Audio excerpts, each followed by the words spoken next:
Now, he grew up to have a passion in mathematics, politics, and so many other things.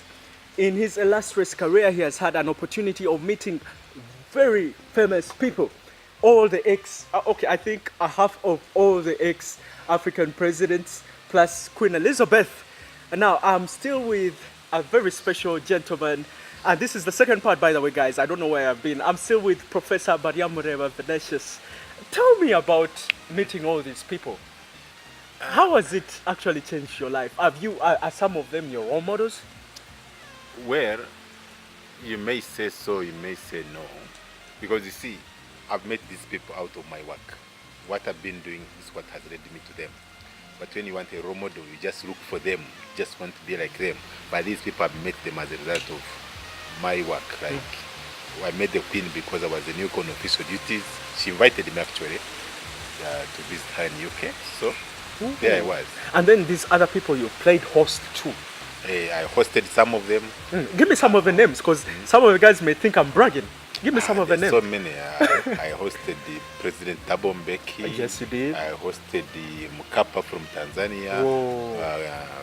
The Chibaki from Kenya and several others. Former Burundian president. Yes, he was also here. Even our very own Kaguta. Yes, I hosted him at Makerere. I was with the president of the US, Qatar in Ethiopia, and several others. Gordon Brown was with him here several times in Uganda, even in UK. Yeah. Wow. Okay, now let's start right back from where it all started. What sort of a child were you growing up? Growing up, I wouldn't say I was stubborn, but I was very ambitious. I wanted to know things around me. And when I was about 3 years of age, my dad used to tell me, "You will see my son, you will see my son, you will see him, you will see him." I don't know that was my name. I used to hear him say that. So when I went to primary 1, and I had him, they were drinking this local brew in the evening. He used to like it. Also taking other drinks. And he told me, I had him tell his colleagues that, my son is now in primary 1. You will see. When he comes back with his report, and luckily enough, I came back with a report. It had a 1. I didn't know what it meant. I was the best student, but I didn't know. Yeah, because I was going to ask you that. So you were this when I brought child. it home, and then I said, "See, I told you." Then from that moment, my life changed. I had to always be the best. In everything I do, I always want to be the best. I have to do my best. I'm wondering, didn't you have any siblings? Do you have any siblings? Because that pressure that you would put on them. I do. We are 6 children. Are they also, 3 boys, some of 3 them, girls. are they also as popular as you are? Well, it depends on what you call popular. 2 of them passed on. And then 2 are in the village, they do farming. And then the 2 of us are in Kampala. My other sister is almost finalizing her PhD in IT also. I did computer science. Yeah. Okay. So that sort of a child, were you introverted or a little bit stubborn? Were you one of the stubborn kids but very sharp? Well, that one you can only ask the people who have been around. But the one thing I can tell you, I always knew what I wanted. I was a go-getter. Whatever I wanted, I got. And I never allowed anybody to stand in my way. Even as a kid. You cross my path, I deal with you. Yeah. So you never grew up in an urban setting? You never grew up in Kampala, did you? No. I came to Kampala when I was now going to university. I grew up in Ibanda, but then my dad wanted us not to waste time. So he made sure that we had to walk 3 miles to a school. We had a school next to our home. He said, "No, you'll be playing around. I know you're not going to study." So we went to Baryamuleeba Primary School, which was 3 miles. Every morning we'd run to school, every evening run back home, And then after that, and that affected my local language because they forced me to learn Rutagwenda. So my Runyankore. What's that? Rutagwenda. What's People that? from Chitagwenda, you have to learn Rutagwenda in primary. And it wasn't easy for me. Was it part of the curriculum? Yes. In the primary, they used to teach you the local language. And you had to speak the local language in that locality. Wait, that was in the 70s, because now it doesn't 80s. appeal anymore. 80s. And now when it came to secondary education, I went to St. Louis College in Fort Potro. Again, I was had to speak Rutoro. And I spent a lot of time there. When I finished, I came to Kampala. That was in 91 for my bachelor's. Started trying to speak Luganda. So in a way, my Runyankore suffered. And up to today, I speak broken Runyankore. Because you Yes. are imposed to study some other. No, from a local young language. stage, I was being taught that, were spending almost 10 hours at school and then spending like 4 hours at home. At school in primary, you had to speak Rutagwenda, which was not my mother language. Tell me, what will people be surprised to know about you? Surprising about me is that almost everything I've done, I planned it so many years ago. And they didn't see it coming. And there are more things I'm planning and Okay. I'm going to do. Okay. So we're going to loosen up a little bit. We're going to play the concentration game.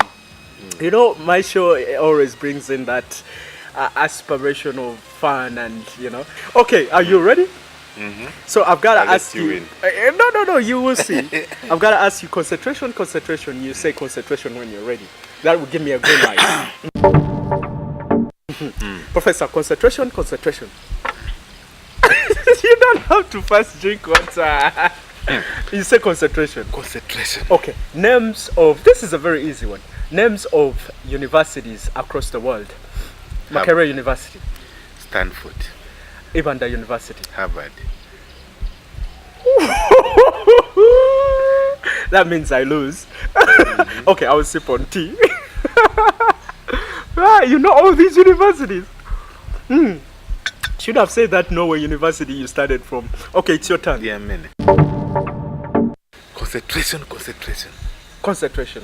Bob Marley. What about Bob Marley? A musician. A legend. Buoyancy. Yeah. He has lost. Sip on that water. You've lost at your own trail. Oh my God. Okay. Concentration. Give me names of current phone brands. Nokia. Samsung. iPhone. Hey, Nokia. How about I'm kicking the professor? Sip. Oh my God. I want you to win. No.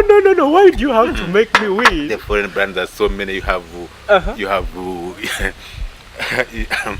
you have a Mac. You can sit here. There are so many. Okay, your turn. One last one. My turn. You say concentration, and then I give you the green lights. Concentration. Concentration. Name one car brand. Mercedes-Benz. Toyota. A BMW. Volkswagen.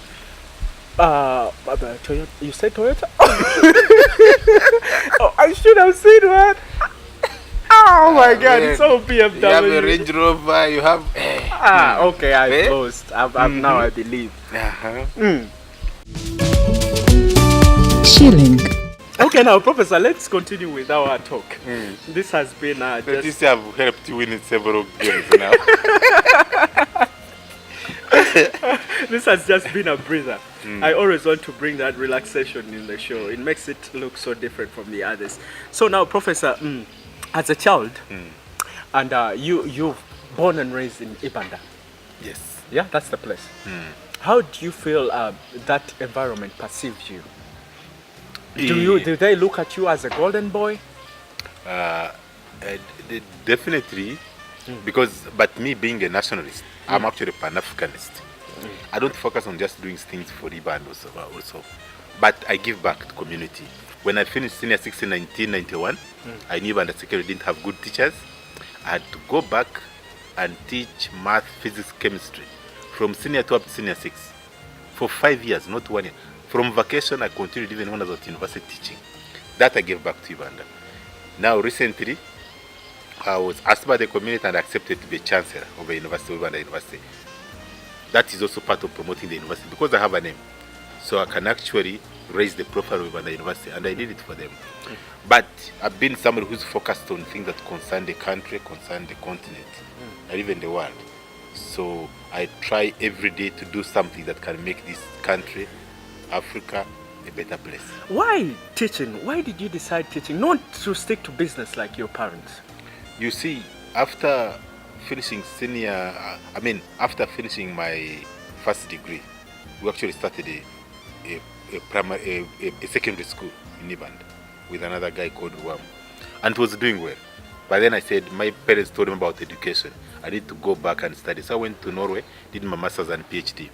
When I came back, I realized that actually there was need for me to first of all provide what you call public service. I didn't want to just focus on money. I went to Makerere and I did my part. And I always knew that a time will come when I can actually do my own things. Like right now, I don't need anybody to employ me. I can do my own things. I can do my consulting, I can do business, I can do anything. Yeah. So, and I'm still young, 48. Yes. So young. So young. So by the time I reach 125, I have done a lot. Of course. Of course, and you will reach that and surpass that. Yeah. So when I look so close, like at your beard, I can see some gray hair on it. Well, yeah. This is wisdom. And this exactly, hair, because I was going to ask you, what does it speak to you? Actually, it wouldn't have come. It came because of two things. One, when I was young, I was very ambitious. I always wanted to do lots of things. Like when I was at Makerere University, there are so many things I wanted to do and there was no money. So I would think a lot. I would think day and night. And that one also brings a bit of stress. But I always managed to do what I wanted and started giving me gray hair. The other one was that all the time I've been doing stuff in my career. People tell me, you're a young boy. So I wanted to look old. And I prayed for this beard and this hair to come. And it finally came. Yes. And I love it and I'll keep it. I'll never cut my hair. You never cut it. No. So how have you, because when I look at you, you actually you don't look old, according to me. How have you managed to keep this young appearance? I mean, from what you put in your stomach to how many workouts you work out in a day or something like that. I don't worry about my stomach, but I smile a lot. Oh, wow. I never stress myself. I never want negative people around me. I'm a positive person, If you bring bad stuff around, You repel. Yeah, I don't. And it keeps me, I have this positive spirit. And I believe everything is possible, so I don't stress. Wow. If I need 100 million and I don't have it, I say I'm going to get it. And I just say I'm going to get it, then I start thinking about it and finally I get it. That creed of hope, where did it derive from? Is it from your dad or your mom?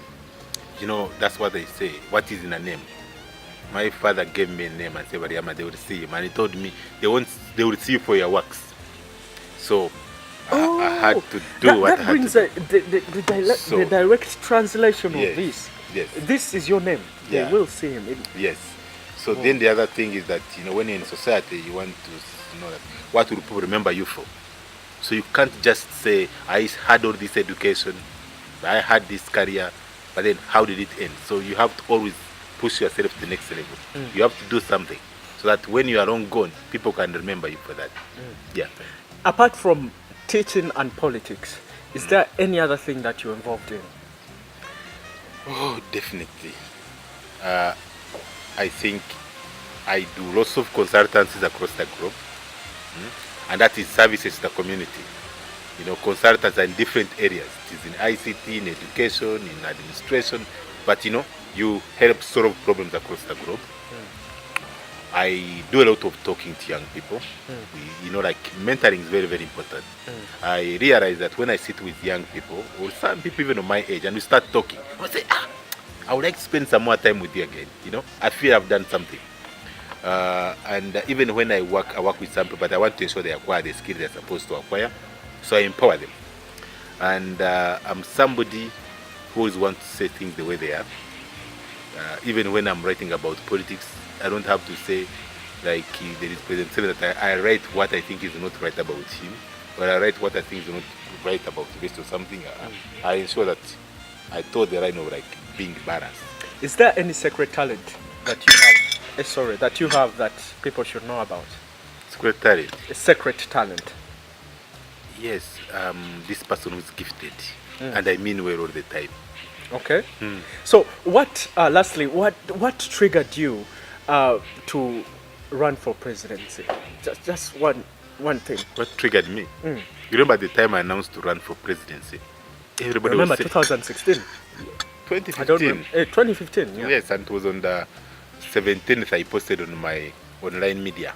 And then 18th May, which is my birthday actually, I announced at a press conference, and at that time, even President Museveni had not said he's going to run. Everybody was saying, basically was saying he's going to run. Everyone was saying, give him no reforms, there are no elections. So I said, fine, me, I'm going to run. If all of them don't contest, I'm ready to serve the country.